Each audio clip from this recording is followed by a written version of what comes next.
Et en fait, toutes ces entreprises de la tech nous expliquent que c'est facile de ne pas se laisser voler son attention, il suffit d'utiliser les outils qu'ils mettent en place pour couper les notifications, etc. Et finalement, comme beaucoup de choses, ils en font un problème individuel. C'est à l'individu de se débrouiller, à trouver des solutions, des antipoisons aux poisons que ces mêmes entreprises leur donnent.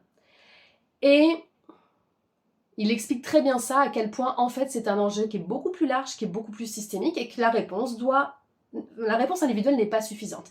Et il donne cet exemple qui est très parlant, où il parle des régimes alimentaires.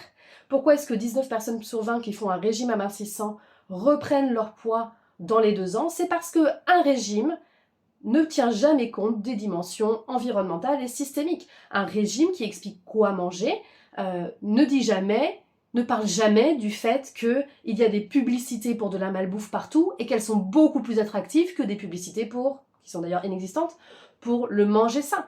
Elles ne tiennent pas compte du fait qu'aujourd'hui, la malbouffe est moins chère qu'une alimentation saine.